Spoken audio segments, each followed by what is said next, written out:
Good evening, everybody, and welcome back to Prioritise Britain. I'm your host, Hugh Anthony, and we have a big show for you tonight. Lots to talk about. We're going to be going over the Restore Reform deal, where Reform have now rejected the deal with Restore due to Rupert not getting rid of Charlie Downs. We'll be talking all about that, analysing the situation. I'll give you my take on the whole situation, because to me, it just seems, again, like a whole media scam. A whole media ploy. The attention is needed, so why not start a fight between one another and have all of the Telegraph, The Sun, GB News, Talk TV all talk about the two parties that have currently been a little bit battered by Burnham since Burnham's victory in Makerfield a few weeks ago, just over a month and a half ago now. And we'll be talking all about that. We'll be talking about the Clacton by-election, which is taking place tomorrow, with Nigel Farage facing off against a bin, and 36 candidates on one list, including Kai Stevens, including the leader of the SDP, William, including the monster raving Looney Party, Lord Howling. Loads of different people have involved themselves in this by-election cycle. We'll be going over that as well. And there's a news article I want to read you about Labour and Ed Miliband specifically meeting with some very prominent rabbis here in Britain and discussing our relations with Israel. Now, if you remember, a few weeks ago, I said that they were putting out news articles saying that Israel and the Burnham government had frozen relations. But I also made the point that's just a front. I said that's not reality.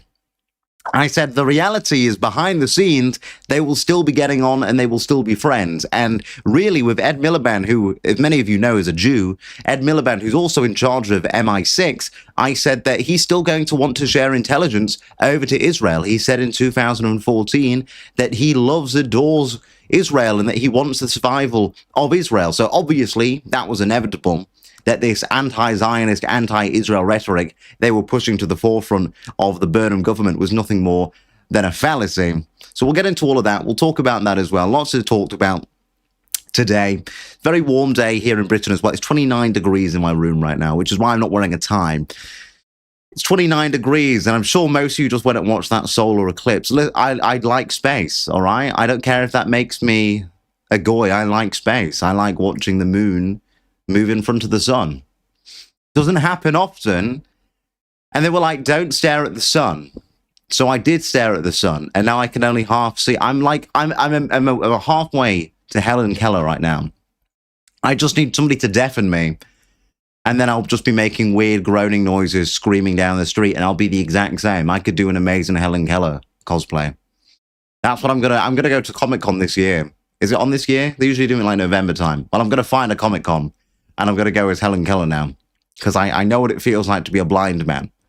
I understand your pain, my short of sighted individuals. What do they call it? Hard of seeing? Or is that hard? No, it's hard of hearing. I don't know what they call it when you can't particularly see. Legally blind? Do they say legally blind? They say something. They say something. Anyway, make sure you like, subscribe, hit the notification bell so you never miss whenever I go live. We are live every single day during the weeks. I say that, but I usually miss a day or two. We're live usually many times during the week from 7:30 p.m. till 9 p.m. British Standard Time. Episode 99. We're about to hit episode 100. Who would have thought? Who would have thought that we would have had 100 episodes in what, just over a year? That's a lot of me. That's a lot of hours of me spewing out content to you people. So make sure you like, subscribe, and hit the notification bell just to make me feel good about doing 100 episodes of this show. Somehow you guys haven't drove me to suicide yet. You've been close a few times, but it's not quite got there yet. I've not quite picked up the noose. It's next to me, just in case. It's next to me, but I've not quite picked it up yet.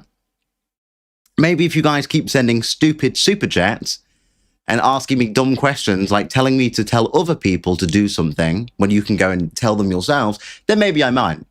Then maybe we won't make it to episode 100, depending on what you guys try and send me today. Maybe this will be it. This will be the last episode. Prioritise Britain episode 100 will never exist because you people would have driven me to suicide. You already know that I get annoyed at a lot of things. I got annoyed today. You know what I got annoyed at? I was on Instagram, right? On my like private Instagram, where it's all my like racist memes. This is how my friends know what I do as a job, because I just like retweet a bunch of like racist memes. But I was on Instagram and I got a DM from this woman, and she was just like, "Hey, blah blah blah." She's like, "I'm a big fan. Number one, don't try and rizz me up, please. I got more important things to do than waste my time talking to you. Thank you very much." But number two, I looked at her bio and it said aspiring model.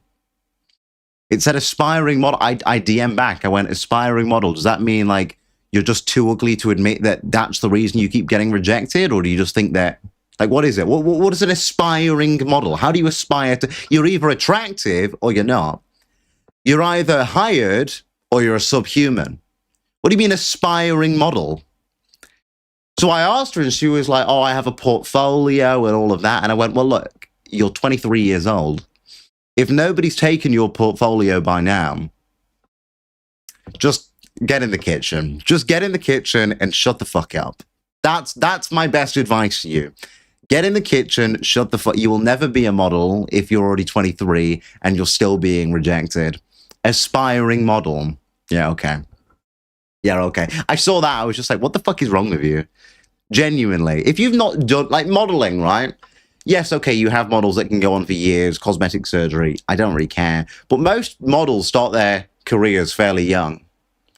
Most models that I've been friends with or have ever met in real life started when they were like 17, 18 years old. You know what I mean? So if you're 23 and you're still aspiring, put the portfolio down, please. Honestly. Do yourself a favor, based. No, I didn't mean based in bougie. It wasn't based in bougie. It wasn't based in bougie. Based in bougie is such an attractive woman. She could easily be a model.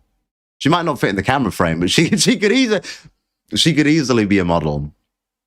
She could easily be a model. Speaking of based in bougie, the new Spurg Wars merchandise coming out on the 1st of September.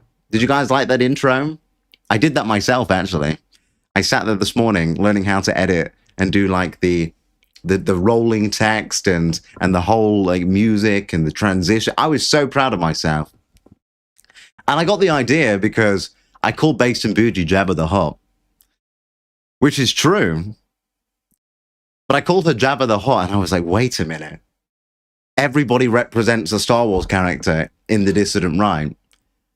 So then my brain was clogging at like, what, 11 o'clock last night? And I was like, I have to create it. I have to create the shirt. Obviously, star and center, I've got to be Anakin. No, not Anakin. Luke. I've got to be Luke. I've got to be Mark Hamill, right? But less woke.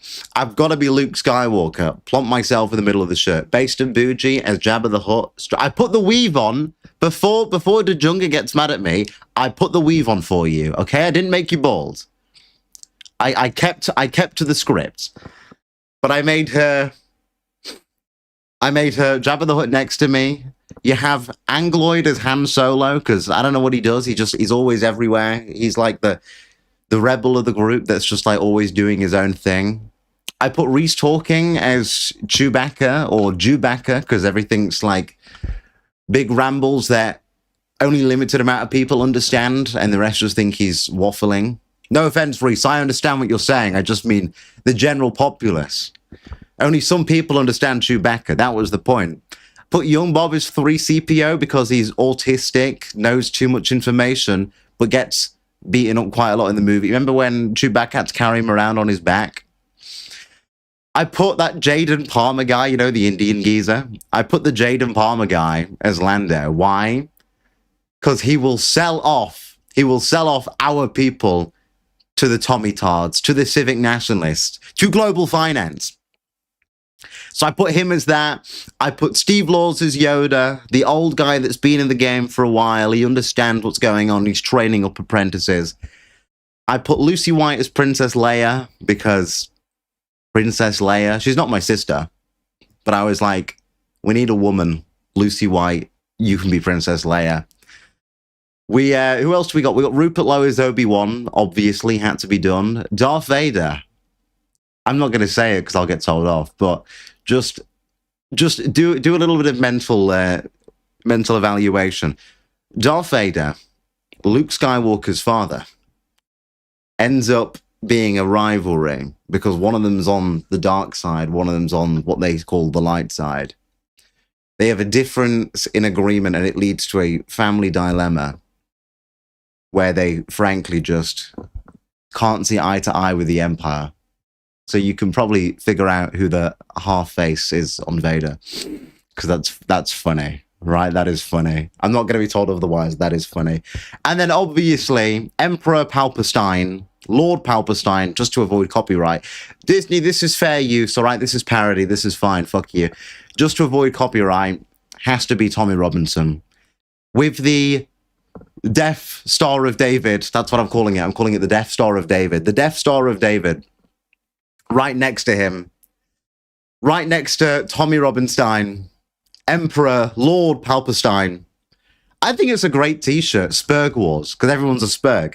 Spurg Wars. So it's going to be limited edition. We're going to sell it from the 1st of September until the 31st of December. So really, you've got a 3-month period. And when it's gone, it's gone. And it will never be on sale again. So if you want to be an OG, you got to get ready for that. 1st of September, the sales are going to be dropping. Midnight, when it turns September, the sales are going to be dropping, and then they'll end New Year's Day. So you've got a you've got a while, but yeah, I just thought that was really funny. I sat there for a solid like 4 hours last night talking to the group chat. I was like, guys, I need help. Let's make this. It's hilarious. But Anyway, let's actually get into the news. Let's actually talk about what's going on today. And I'll start with this. We'll start with the Labour situation with Ed Miliband. Now, obviously, I did say a few weeks ago that what we're seeing in the news was all these articles coming out saying that relations between the Labour government and the Israeli government had frozen. They said because of people like Wes Streeting, who had come out and condemned the action in Gaza, called it a genocide. You had people like Burnham criticizing Starmer, saying that they did not react quick enough to the situation unfolding in Gaza. You had obviously people like Shabana Mahmood that have a religious belief behind why she doesn't like Israel. You had many different people in the 4 ranks of Labour condemning Israel. And I said, that's great up front, but let's look who's being involved in Burnham's actual government. Look who's working inside of Number 10. Well, you've got ex-Labour Friends of Israel, the heads that used to run it, inside of the policy of Downing Street. You had people that are intellectual allies with these heads of Israel. The people that donated, like David Sainsbury, who's donated into the Labour Party, who donated to Burnham. He's a massive Jew. He's a massive Zionist. Obviously, he's a fan of Israel. His daughter, Francesca, she donated to Shabana Mahmood £50,000 last October. So I said, although they're coming out like they're against Israel, it's anti-Zionist, they're trying to change their tune. I said, well, look, that is theater. I said that is them trying to appeal better to the base that they had lost. And what had they lost? They had lost the sectarian votes in places like Birmingham, in places like Bradford. The sectarian votes that were voting based on a Gaza ticket. For example, Moffat Ali, the deputy head of the Green Party, when he won to become a councillor, what did he shout? Well, he shouted, Allahu Akbar, this is for Gaza. That was a clear as day example of sectarian politics inside of our borders on a religious basis and an ethnic basis happening over somewhere in the middle of the desert. And Burnham knows that he needed to grab that back. So obviously the front is, well, we've frozen relations with Israel. We're not friends of Israel. And we'll keep it at that. But behind the scenes, let America use our RAF bases in Fairford. Let the funding still continue to go to Israel and selling them arms, because even Wes Streeting still denied shutting off arms, freezing the sales of arms over to Israel, still allowing for drones and UAVs to be sent over there, allowing Ed Miliband to become foreign secretary. His first 2 visits were to Ukraine and to America. Why? 2 big allies that work in correspondence to help fund these wars that are happening over in Eastern Europe and in the Middle East. And then I also said, but look, as foreign secretary, Ed Miliband almost becomes the director-in-chief of MI6. MI6 and Mossad have worked extremely close in ties for the last 60 years. giving each other information, having databases with one another, giving them AI, giving them technologies. I spoke before about Robert Maxwell and the Promise system. These are all pieces of data and intelligence that are shared between the Israeli government, Mossad, and by our government, MI6, and by proxy, the CIA, because we are like a triple team. We are the Fantastic Three. Well, I would say fantastic, but it's not really fantastic, is it? So by proxy of us being allies with both of these, we're all just working in one big tangent, and which is why I was saying it doesn't matter if we are freezing relations with Israel, because if we're still hanging on to our relations with America, who are controlled by big Zionist occupations in their government, we are then directly feeding into the Zionist machine and helping the war in Israel. So I was trying to explain that, and some people wouldn't understand it. They were just reading the news articles, and I said, look, again, what do you think news is? I say this so often, it's like it just won't get drilled into people's heads. News is propaganda. They want you to think a certain way, because if you think a certain way, then you're not going to think any other way. You're not going to try and question the narrative. That's the point. Question the narrative. But people don't. So they were reading those news articles. But I want to read you this. This is from today. This is from the Jewish News. Many of you know that me and the Jewish News get on very well. They've written articles about me before when Elon Musk retweeted me, being like, Elon Musk retweets far-right, white supremacist, anti-Semite who talks about expelling Jews from Britain. Well, I said deporting. I said deporting. I was just looking at a final solution for... Wait. Not final solution. I didn't. Hold on. No. Fuck, I'm going to the Nuremberg trials. No, anyway, let me just read this news article to you. Ed Miliband meets Jewish community leaders. Why do they get community leaders? Why do we not get community leaders? Just saying. To discuss foreign policy time. Foreign Secretary Ed Miliband has held meetings with communal leaders as well as progressive Judaism's two most senior rabbis as part of efforts to define foreign policy under new Prime Minister Andy Burnham. In a joint statement, the Board of Deputies, which is a Jewish organization, and the Jewish Leadership Council, who, by the way, one of the executive directors is Claudia Mendoza. Her husband is the foreign advisor to Nigel Farage, so start adding it together. It's theatre. They're all working together. They're all on the same side. Ed Miliband meeting with the same people who are working as Nigel Farage's foreign secretary advisor. Really? They describe their meeting as a, quote, an early opportunity to engage with the new foreign secretary and to outline concerns on foreign policy matters which continue to have an impact on the safety of the Jewish community and community relations at home in Britain, end quote. It is understood that the board president, who's called Phil Rosenberg, and JLC chair Keith Black led discussion from the communal organization's perspectives.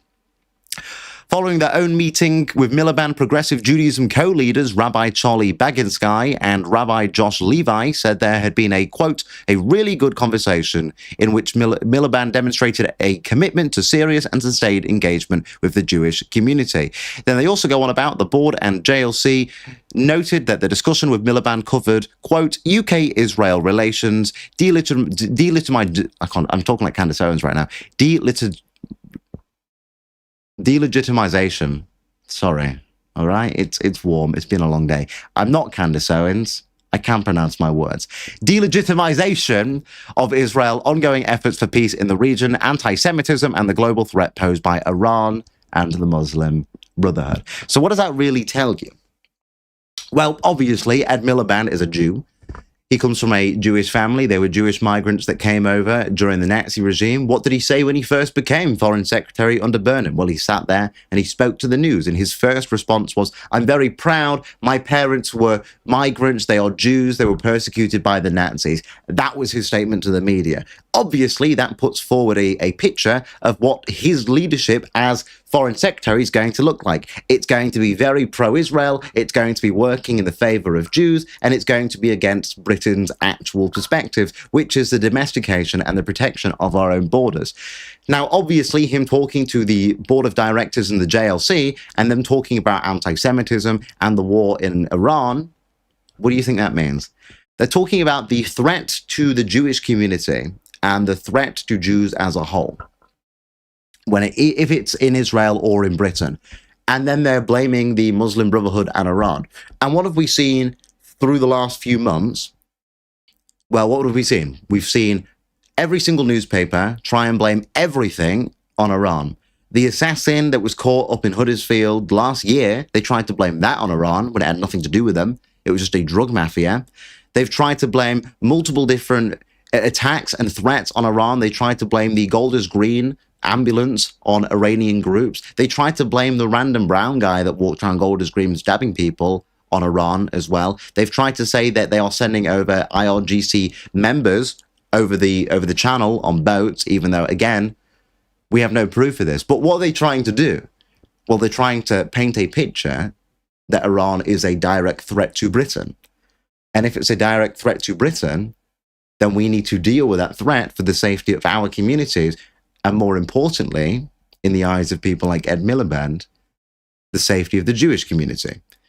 And this is why I've been warning that everything that you are seeing them come out with is not true. It is not the reality. It is not the situation that we actually find ourselves in.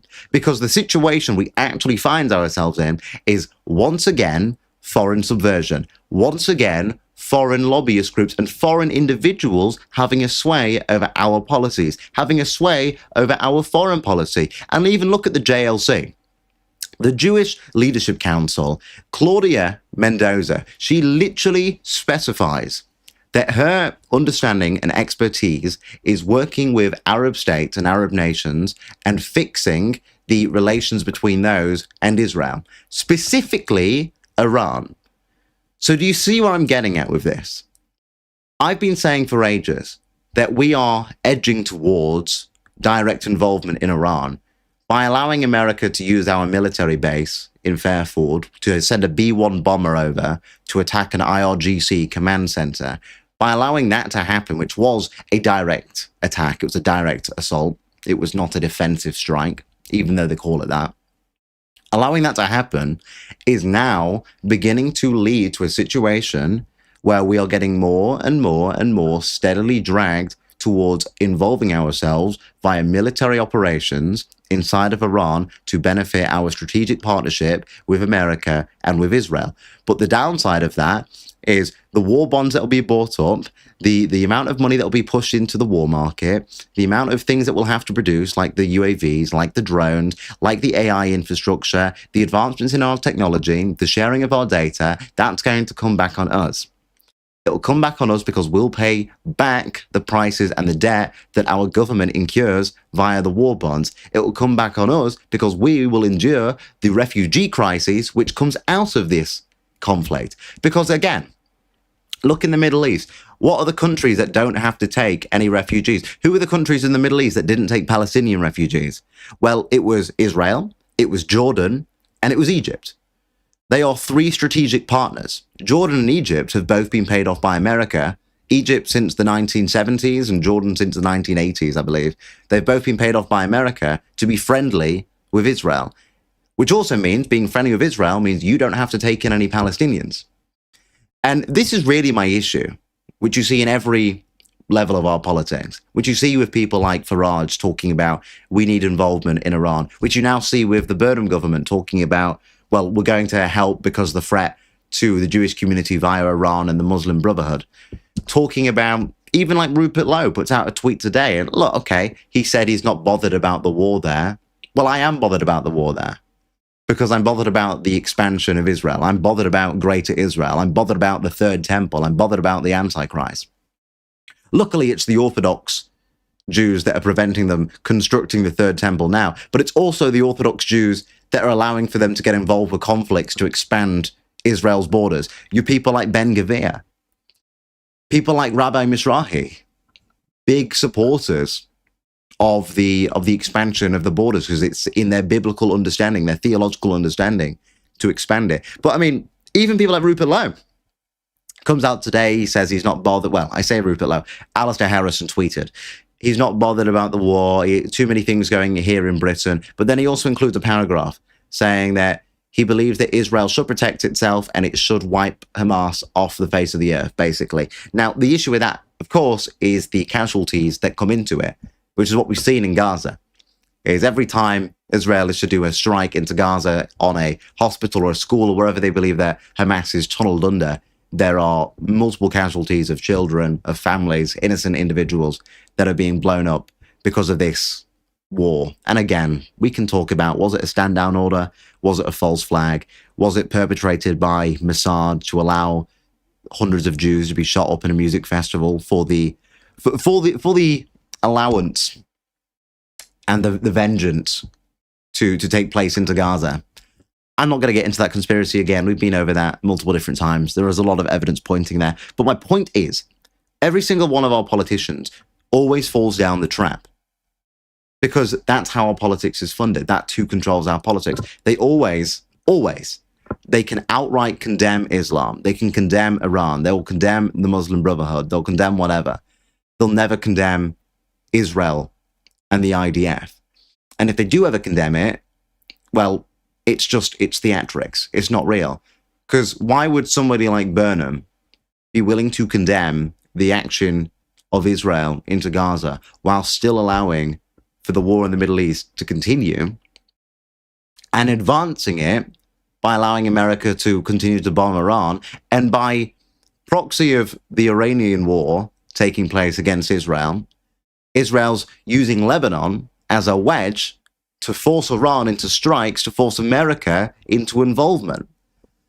And of course, Israel wants to do ground operations in southern Lebanon. So by us getting involved with even the Iran war, we're allowing all of Israel's wars, be it Palestine, be it Lebanon, be it Turkey, be it Iran, be it whoever, we're still allowing Israel to carry on all of those operations.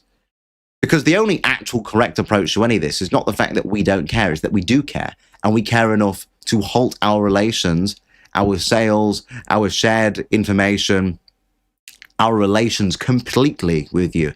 But they wouldn't do that because they know that's not what's going to help them. And if they were going to do that, Burnham wouldn't be prime minister.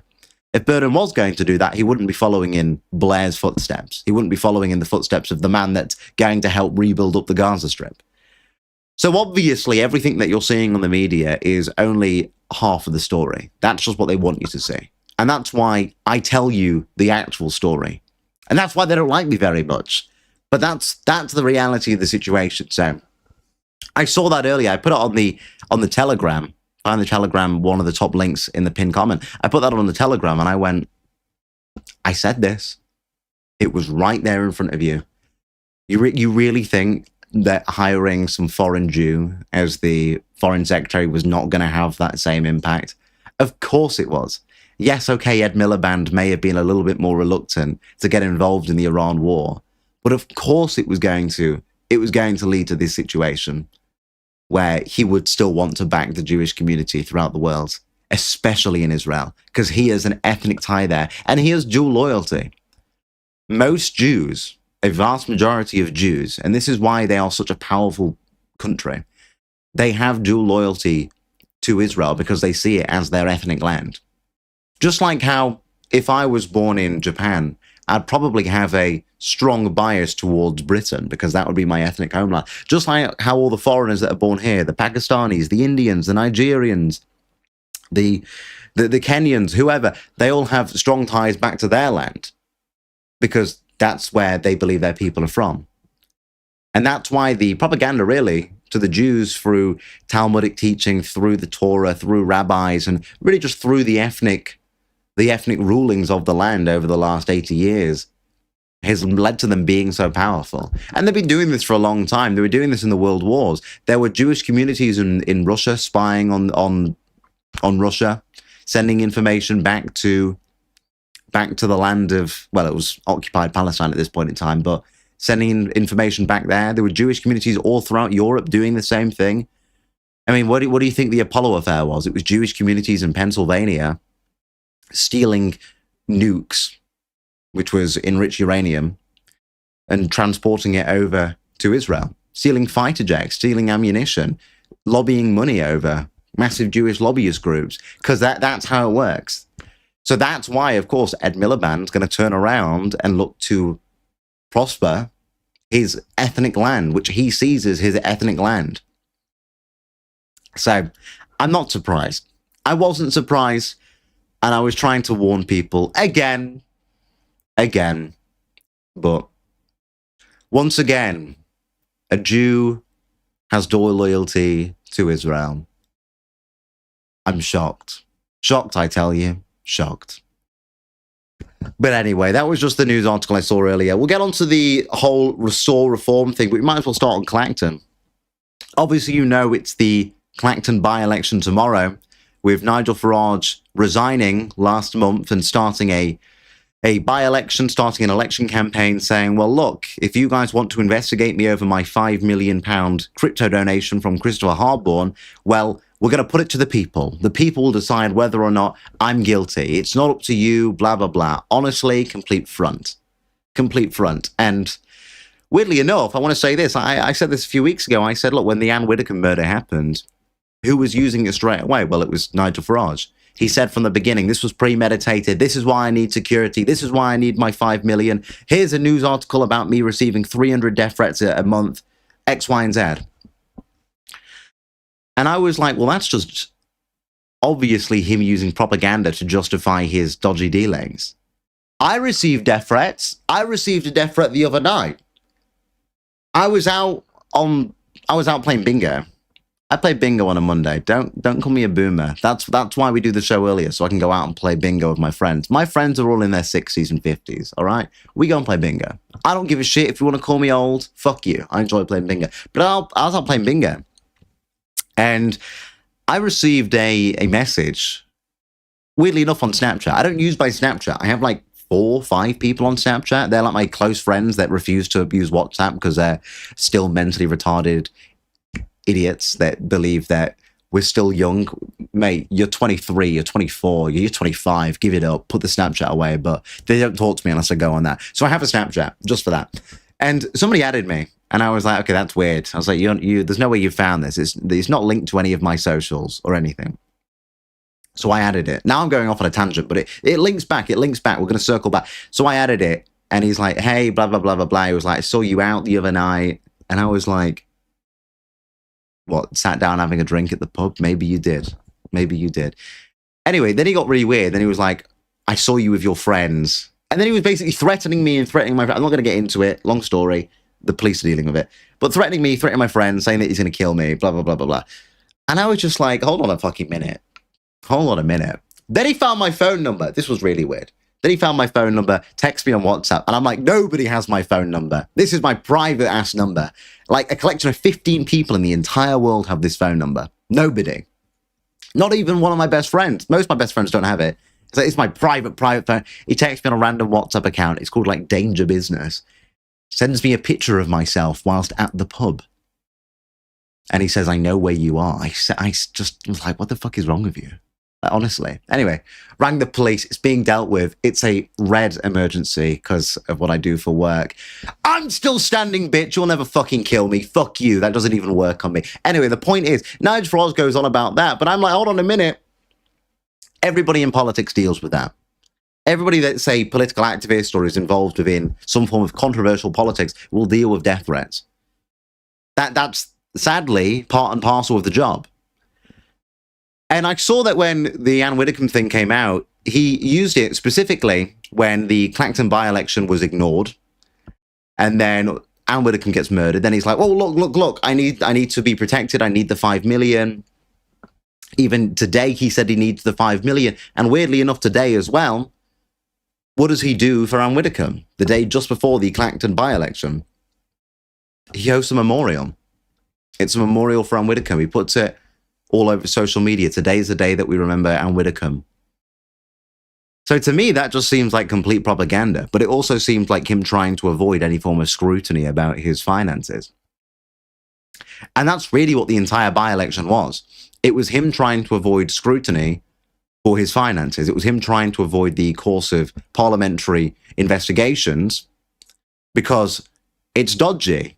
And his story kept changing. He couldn't justify when it was. And then stories came out about him actually going to come back as leader of reform months before he actually came back as leader. So it would have coincided with him taking the donation. So obviously there's a lot of questions to be answered there. And this is what the entire by-election was supposed to be.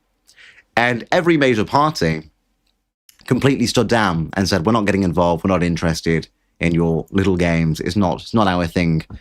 And they said, we'll stand against you in the real by-election when you get found to have been dealing with dodgy money inside of Parliament.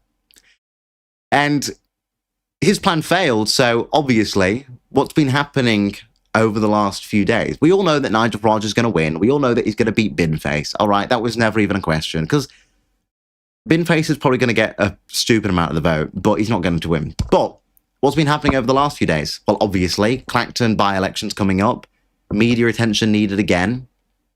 The Manchester mayoral election happened. Restore gained, 8% of the vote? And they realised that there is no electoral path to victory for them as a party, especially not in the next 3 years. So, okay, let's put out this video proposal. 12-minute video proposal to Nigel Farage. Let's have a conversation. Nigel Farage comes back and he says that he's open-minded, but it was a bit of a weird thing. Then there's a load of media campaigns. They slander Charlie Downs. They're slandering Charlie Downs about anti-Semitism, saying that he said that Nigel Farage is funded by Jews. True, but apparently that's slander now. Anyway, Nigel Farage now comes out and says, well, you'll have to expel him if you want to work with us. Obviously showing that a pact is possible, even with the agreements in which Rupert put forwards. And I made sure to analyze these agreements, and I said, look, guys, you got to be careful. You've got to think about what he's actually saying. And then Rupert came out, and his response was, I'm not going to get rid of a young dad, a young Christian dad that's just started his career. So Nigel's response was, well, we're not working together now. Because insiders today have come out and they've said that inside of Reform, the deal is off.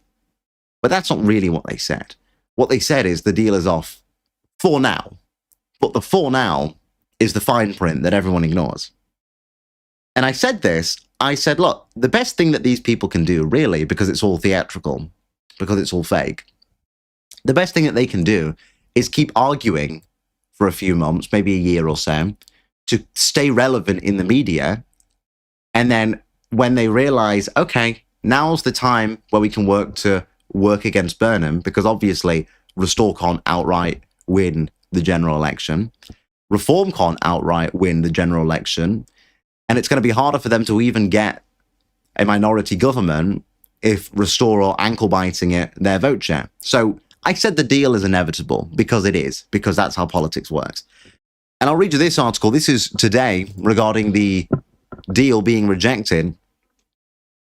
It says that Reform UK insiders told the iPaper Mr. Lowe had scuppered talks by standing by Mr. Downs, and a deal is consequently not going to happen. What they mean is at this time. With Rupert Lowe saying we made an offer, a genuine attempt was made. It was based on policy. I didn't particularly enjoy doing it, but I tried because I thought it was the right thing to do. Now, the interesting thing inside of this is this. However, those within Restore Britain insist an arrangement can still be reached. So these are the people at the top of the team, even though they're coming out and saying, we don't need you guys. They do. They understand how politics works. They understand how elections work. An agreement can still be reached between the two parties, with one senior party source suggesting Reforms UK's Home Affairs spokesman, Zia Youssef, is among those supportive of an alliance. A Restore Britain source said, from what I understand, they're having internal faction fighting on it, with Zia on one side and the former Tories on the other, and Farage is somewhere in the middle. Obviously, Zia is more conservative, traditional, even national. Weirdly enough, the brown guy is more nationalist than I'd say the white guys. Most of them Reform are brown, but the brown guy is more nationalist than the rest of them. He's got a harsher stance on immigration. He's the one that wants to put forward policy to ban foreigners from social housing. So you've got this divide inside of Reform as well. And this is why I'm saying the deal is inevitable. This is why I'm telling people like Angloid, sorry, Lorcan, but I'm saying when you're saying the deal's not going to happen, wrong. The deal's not going to happen yet, but it's inevitable because they need to win.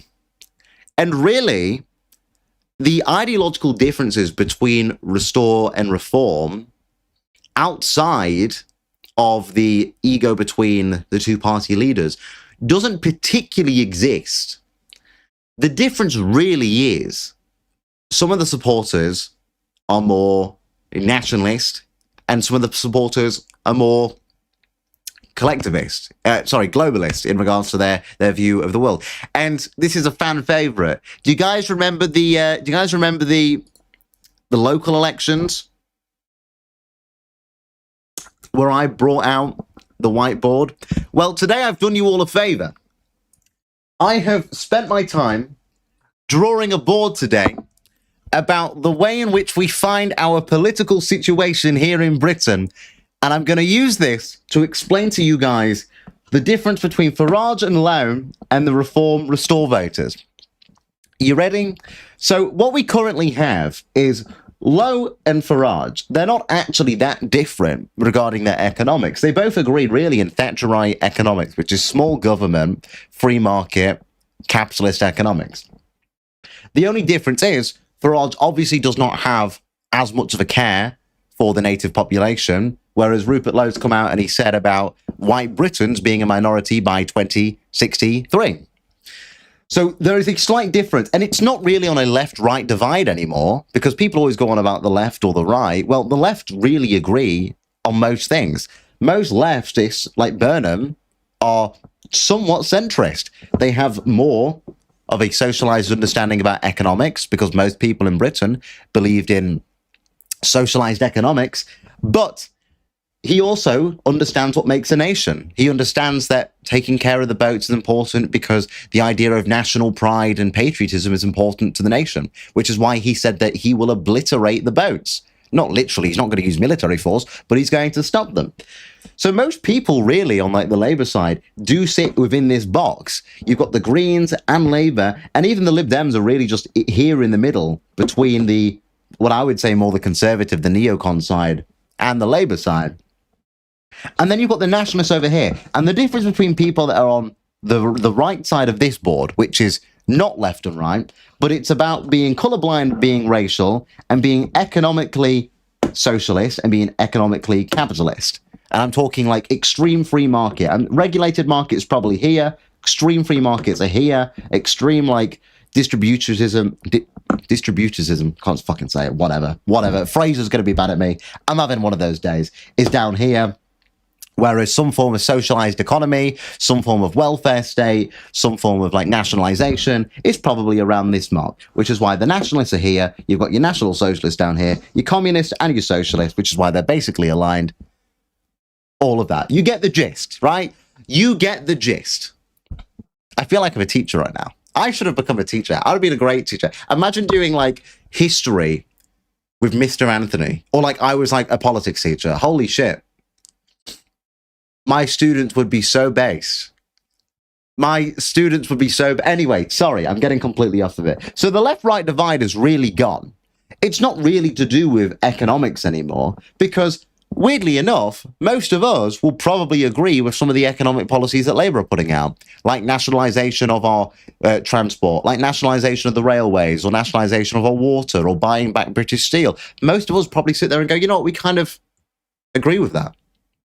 I agree with nationalisation of our industries. I agree with nationalisation of some form of welfare state for those that genuinely require it.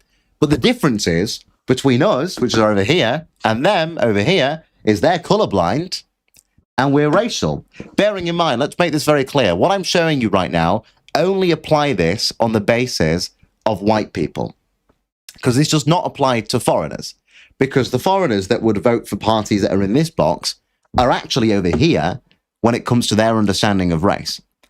Your Africans, your Arabs, your Asians, they understand race. The white people don't. That's why they're over here. But the foreigners that understand race will be over here, because the white people that don't understand race will let the foreigners that are over here stay in the country. All of like your sectarian voting, that's on this basis. They're voting based on their identity. White people aren't. They're voting based on this idea of diversity and equality and being righteous and economics. But economically, we're all down here. Rupert Lowe and Farage are up here. Kemi's over in the corner. She doesn't really fucking count. She's just African, right? But this is your neocons that want foreign intervention. They want to be like an Americanized friendship with the global stage. Lowe's obviously a little bit more of an isolationist. He said that he doesn't want to be involved in foreign wars. He doesn't see us getting involved in the Israeli wars, doesn't want us getting involved in the Iran wars, but by proxy of supporting those states, it still would be, which is why he's not fully racial. And the reason Lowe's not fully racial is because, obviously, if you've watched his interviews, he talks about diversity, he talks about legal migration, he's fine with that. He has no problem with those that come over and integrate into the language, but he still recognizes that the native people are white people, and he still recognizes that we're being demographically replaced, which puts him somewhere here in the middle. Now, this is the funny bit. This is the funny bit. That's where the reform voters sit. Because a lot of the reform voters, they are kind of racial. When they talk about the boats, they mean non-white people. When they talk about Muslims, they mean brown people. When they talk about our country doesn't look the same, they mean we've been demographically replaced. But still, some of them sit by the idea of values. But most of them, if you were to put them out on the street, they would look at a brown person and think illegal migrant. How many of people do you think have looked at some Indian geezer with a Just Eat bag on, or a Deliveroo or a GoPuff or whatever bag on, and gone, you're an illegal migrant? How many people do you think have done that? Probably a lot, but they probably sit here as a reform voter. So weirdly enough, they're actually more aligned with Lowe than they are with Farage. Because Farage isn't thinking about that. When Farage talks about Britain becoming the third world, he doesn't mean via demographics. What he actually means is via economics. When Nigel Farage says that Britain will be like the third world in the next 10, 15 years, what he's talking about is economically we'll be so deprived that we cannot produce anything and that we fall off on the global stage. Whereas when these people say it, when they say, well, my country doesn't look the same, I just want my country back, they mean demographically. They just don't realize it, which puts them, weirdly enough, in this bubble with Lowe. And that's why Farage knows that Lowe is a danger, because he knows that his supporters sit there, which is why a lot of them also flock down here to restore. Because what people don't want to admit is that most people actually quite like things like the NHS. People quite like the idea of railways being nationalised. Most British people believed in some form of socialised economic system. They don't believe in complete Thatcherism. They will look at Thatcher and think, she's great because she saved us from the Great Depression. But what they fail to realise about Thatcher is she was an enemy towards their economic beliefs, right?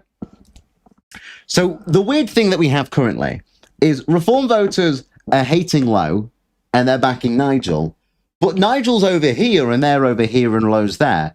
Whereas restore voters are attacking reform and backing Lowe, when the reform voters are closer to the restore voters than Lowe is.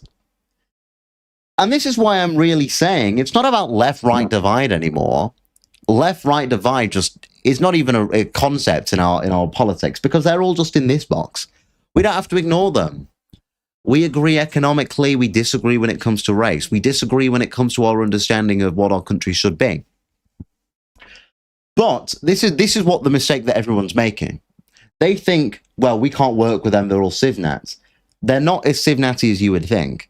They've just been subverted into thinking this is their position. They've been subverted into thinking they are a neocon. They are this Thatcherite, liberalised individual, but they're not. But they're not. Which is why the only actual problem when I say nation and culture is immigration. Because they are further on immigration. They would want to deport the legal migrants that came over since probably the Blair wave, if not even before that. And we're talking the last 20 years. A lot of them, the only reason they lack any form of grit when it comes to their political opinions is either because they're a woman like Alex Phillips, or it's the fact that, frankly, they just feel bad. They have a foreign friend, skin in the game, something like that, right? Something like that. But this is the point. This deal is inevitable. Because what am I getting at here? Well, I'll show you. What have I said about Burnham and the left? I've said the left are collectivized.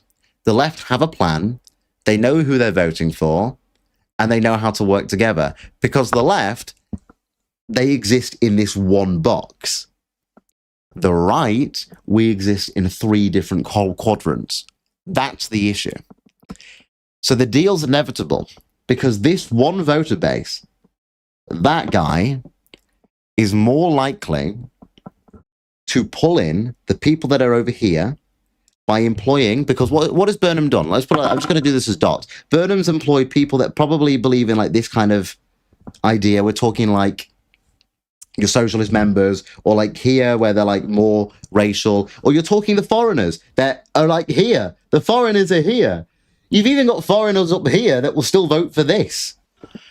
You've got the foreigners that do believe in socialism but are extremely racial down here. You're talking like your Mohammed Hijabs who are like here. Then you're talking your Blairites who are over here or here, because the Blairites are kind of like a varied category. Now the board's going to get messy. Or you're even talking your Corbynites who are probably around here.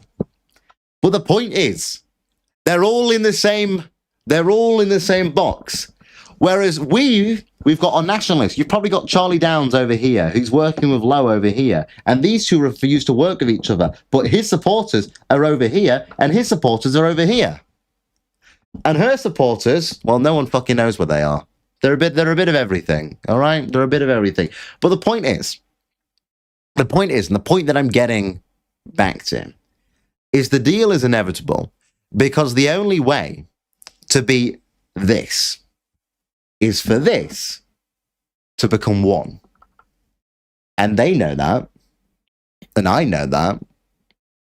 And now I'm sure after I've given you guys my wonderful, wonderful graph with Mr. Anthony's politics class, now you will understand that the only way we win with these 3 is for those 3 to become one.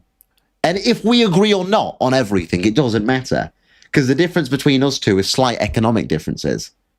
Or the difference between us 2 are the fact that we're slightly a bit more racist or racial, whatever you want to call it, than they are. And the difference between us 2 is that our economics are different. These guys work against us because they recognize this quadrant they cannot enter because they don't want to be racial. But they know they need us because we are their supporters' base. And if they fail, then where do these people go? They come down here. And if they come down here, then these people just die anyway. And if they die anyway, then all that means is this grows. If that grows, then we'll have to fight back against it, but we can't because then these people will import more foreigners, and then this entire fucking board will be like full of foreigners, and you can imagine like the million of sectarian voting, and I'm not getting into it. But the point is, I love that fucking board. I'm going to bring out the board more. But the point is, the point that I'm getting to, the point that I'm talking about is, again, this theatrics about the deal, about a reform, restore deal not working is a temporary thing because it's inevitable that it does work, because it has to work, because for the sake of both of their careers, it has to work. And that's always been the point. And when I read these articles like Zia Yusuf, and look, there are factions inside, they call themselves Zionists, don't even, but they call themselves Zionists, where you've got these factions inside of reform that are more to the right. They are the ones that are probably a bit further down than what I was putting on that graph for the actual reform voters. And you've got the majority of reform voters that are on our side. We just disagree on economics. And we disagree slightly about identity because they've either been grown up in a generation that they don't agree with and has been told them you're not allowed an identity.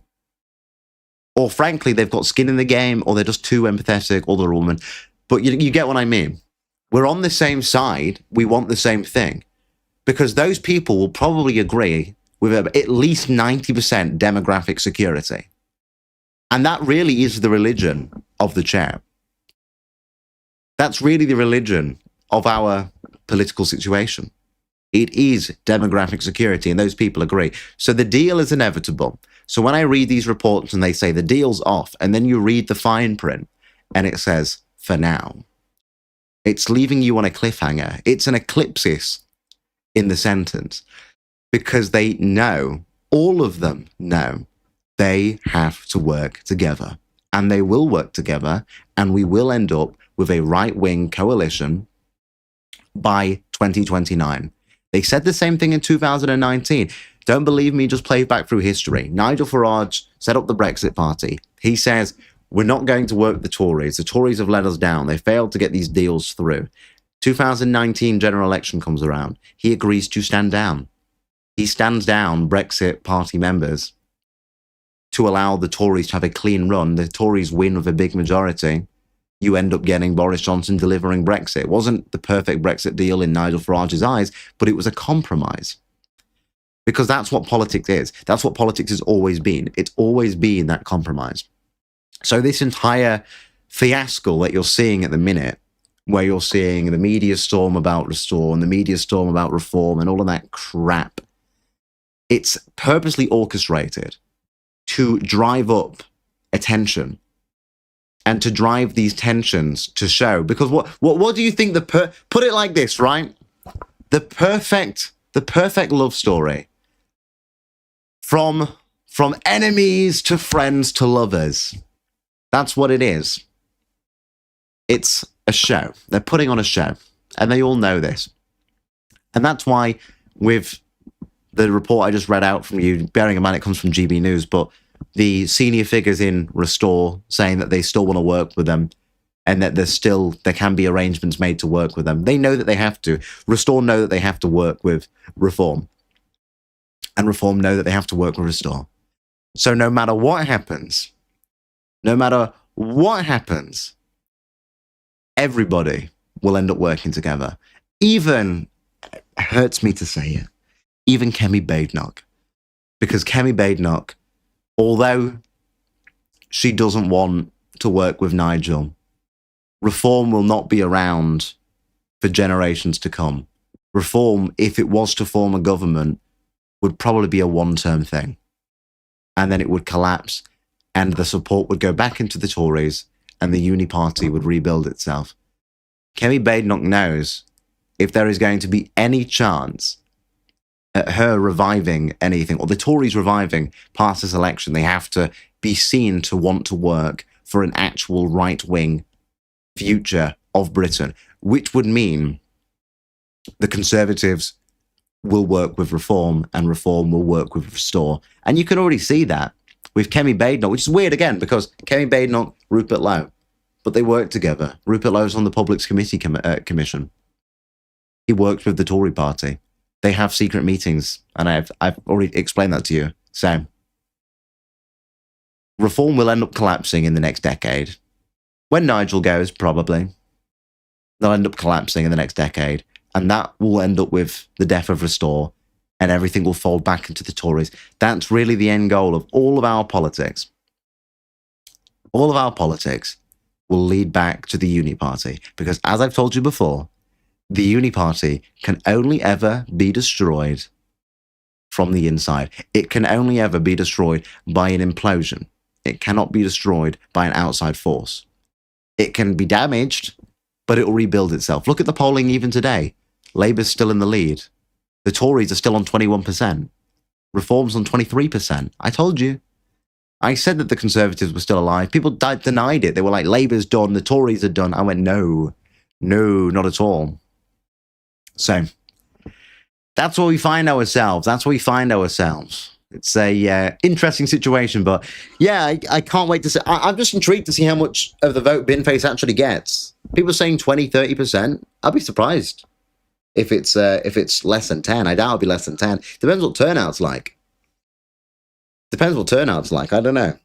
I'll be interested to see how people like Kai Stevens do as well. But anyway, we'll get on to the chat. I'll see what you guys are all saying today.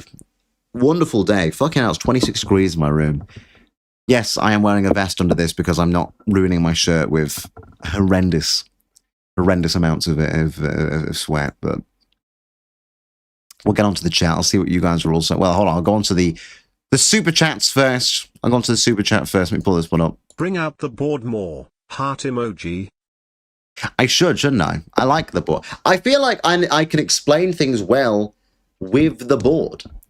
You know what I mean? I do feel like a teacher. I feel like if I didn't go in, no, I say that I could not have been a teacher. Holy shit. I get annoyed at you guys sometimes with stupid questions. Imagine if I had a child in my classroom that like was just asking me stupid fucking questions. I would lob something at him.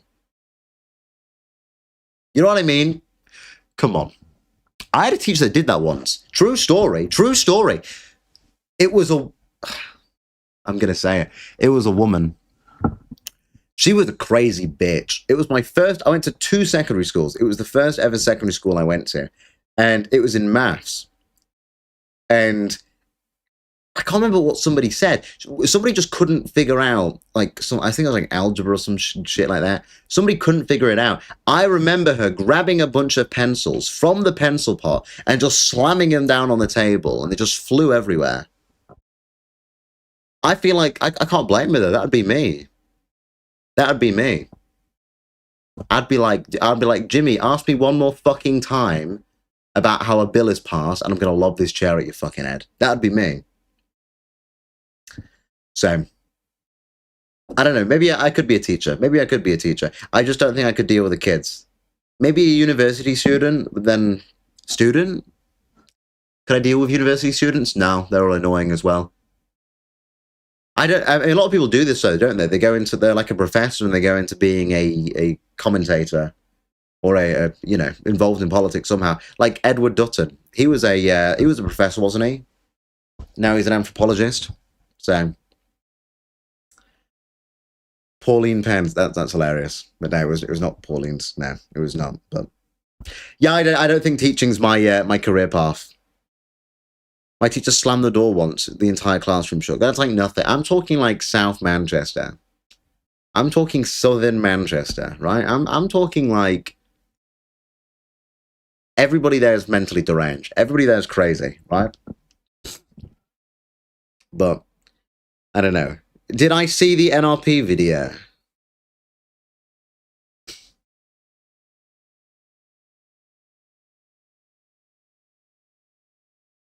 Yeah.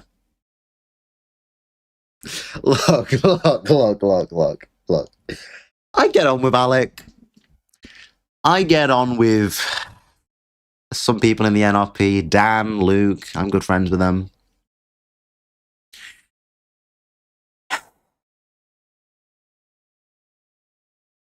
Public Order Act of 1936, Section 1 is calling. The Public Order Act of 1936, Section 1 is calling. No, look, listen. I get it. It makes people feel good. But my only grievance with that kind of thing is it is so off-putting to anybody that doesn't have autism. Like, I get that they're building this brand, but again, I still don't agree with Alec's approach that it's going to have to wait until the fact that... I still don't agree with the fact that we're going to have to wait until 15, 20 years down the line for them to be able to build up a voter base. I'm like, but mate, sectarian voting with first past the post is going to rape you. Alec, you're going to be raped. You are going to be raped, Alec. But he won't understand that. He doesn't listen to that. He doesn't listen to that. But I was just like, okay. But I saw them all marching about, and I was just like, okay. It's not my thing. It's not my thing. And again, those kind of things, like obviously third position lists, they are, you know, they're trying to work against the grain. They're working against our current political system. But guys, you're looking at one police informant, which has already happened, Brahman, one police informant inside of the party, the list exposed, and all of those 1488, Heil, whatever, Roman salutes, you know, talking about Jews, you're all going to jail. You're all going to jail. And look, I mean, Alec and I have had these disagreements many a time. He's been on the show. I openly have conversations. We spoke about these things many a time, but I don't see that as the viable option into our current political system. I don't see that as the viable option into our current political system. I think that if you were a genuine militant force and a genuine revolutionary that had the power to overthrow the system, all of the system, the courts, the banks, Global finance is shivering. Global finance is trembling in their boots right now. They're terrified of the Urbanator. They saw the video of Yerbury's dad bod marching around with a bunch of flags. Everybody in like navy shirts and maroon ties and black chinos. Global finance. Larry Fink watched that in his office right now. He was watching it in his Tel Aviv office, shaking in fear at the Urbanator. Yeah, but I just don't think it's going to work. I really just don't think it's going to work, but I don't know. I saw that video. I was like, okay. And then I saw another one. Somebody else put out a video and it was like flashing edit constantly. It was just like flash, flash, flash, flash. I was like, bro, you are not getting any epileptic members. Nobody with epilepsy is signing up for your party. Well, I mean, they can't. They're probably having a seizure on the floor after watching that video. But nobody with epilepsy is signing up for your party, bro. It's just not going to... Like, I saw that edit and I was just like, look, if people are having fun, if you guys are having fun, if you're enjoying it, if you enjoy your group activities, then go for it. What did Merlin sent me something earlier? A certain group was shirtless, wrestling with each other in the forest again. Can we stop? Please, let's just stop. Wrestling with each other in the wrestling shirtless with each other in the forest. That's what certain groups are doing at this point. You want to call me gay? That's gay, bro. That's all I'm saying. But anyway, that's just what I think about that. Okay, I'm not shitting on anybody. Do what you want. I just don't think it's going to work. That's my honest opinion. I think that's the one-way ticket into infiltration, as in your party gets infiltrated by the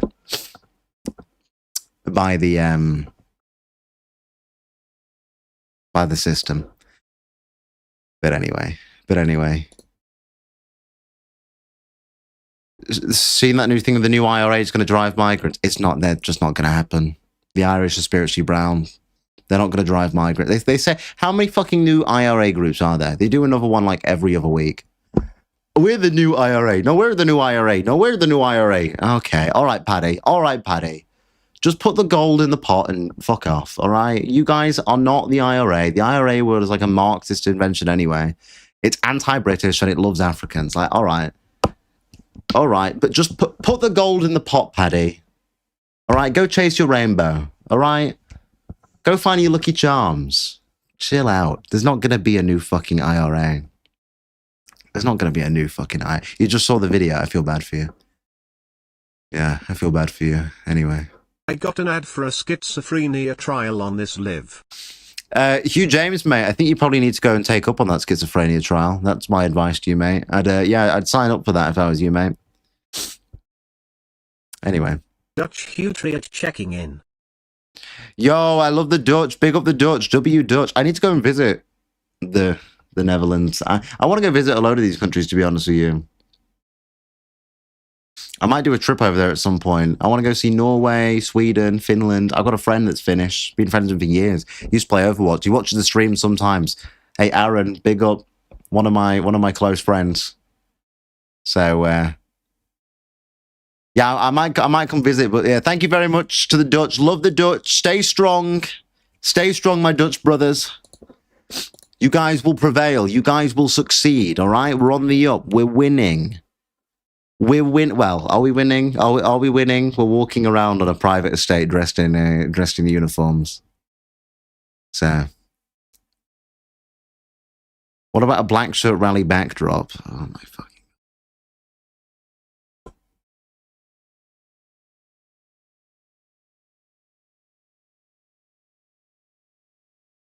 That's enough. All right, let's just not even talk about those. All right. It's just, can we stop? Like,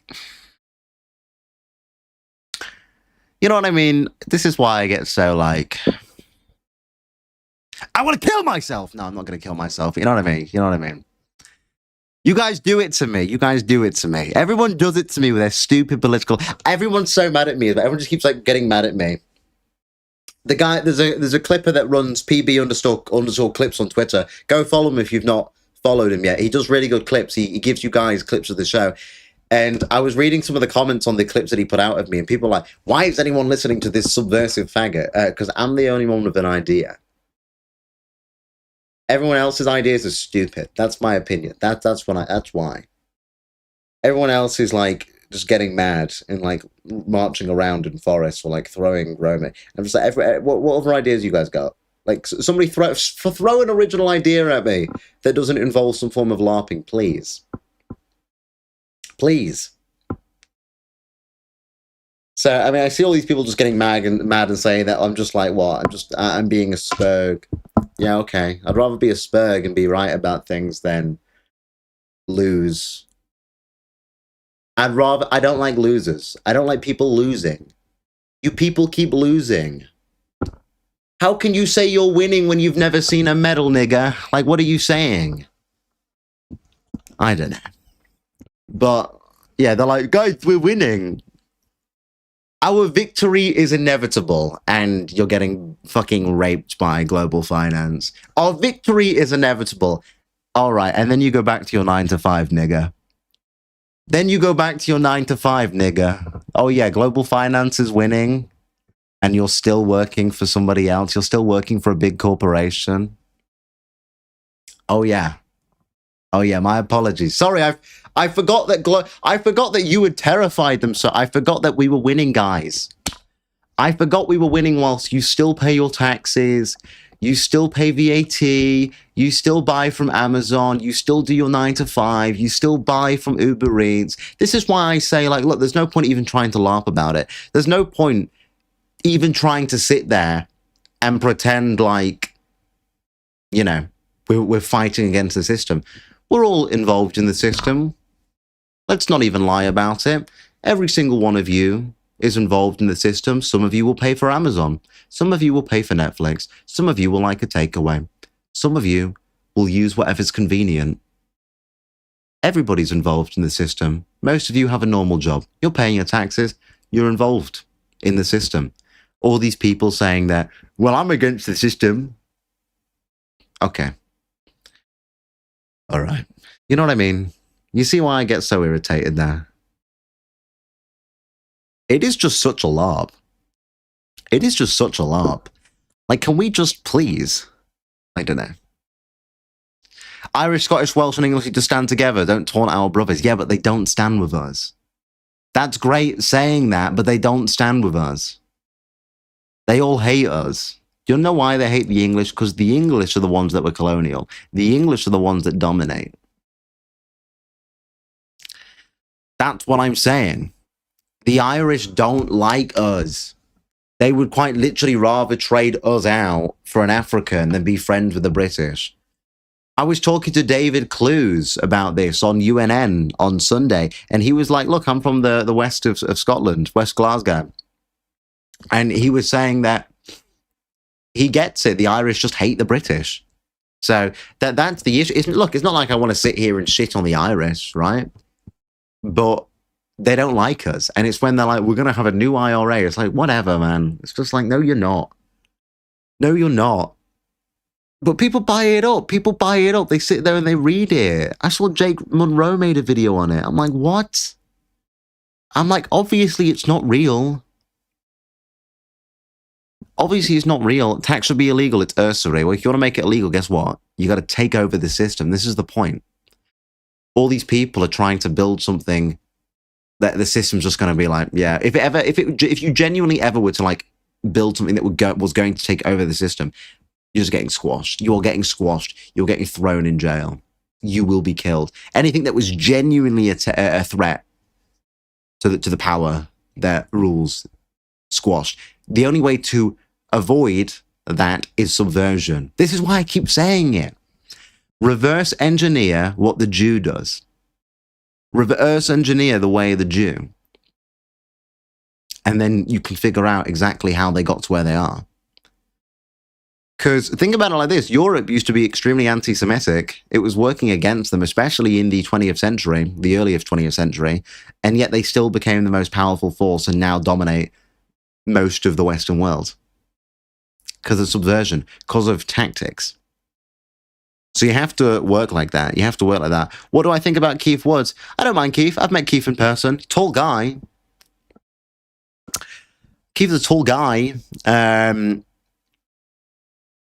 Yeah, I think Keith's a nice guy. I think he gets it with a lot of things. I think that, like, obviously, I respect Keith's opinions regarding Irish. I think if more Irishmen were like Keith, then Ireland would have been in a much better spot, because they like us, we like them. Me and Keith get on, but, you know, a lot of Irish people don't. And some Irish people do like us, sure. I think the more north you are of Ireland that they do, the more south, well, that's a different story. That's a different ballpark. But if one has a white English father but a brown mother, can they still be part of the movement?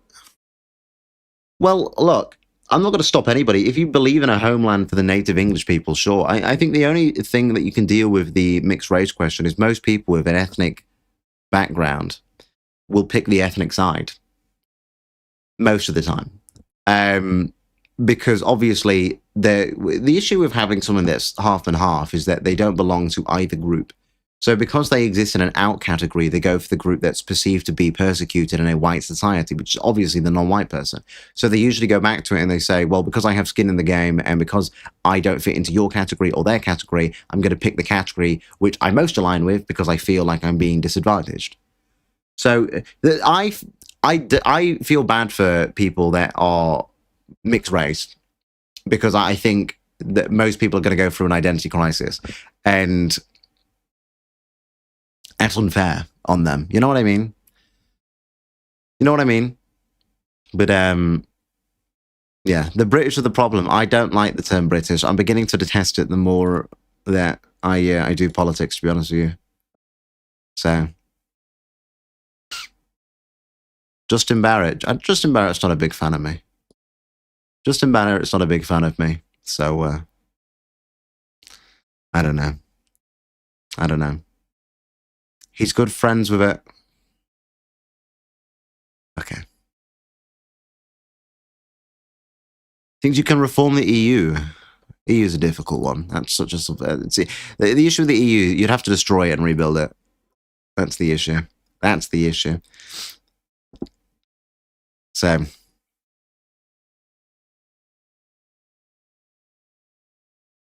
I like Jake Monroe. Yeah, but the issue with Jake is... how do I say? I'm not being... people always think that I'm being a dick when I give them constructive criticism. Jake takes things at face value a lot of the time. I'm like, please, bro, just read. Like, think about it. Just think about it, okay? I'm not saying he's an idiot, but he needs to think about some things a bit more sometimes. So, anyway, look at that cute face. Just gonna be fucking cute. The term's handsome, Dan.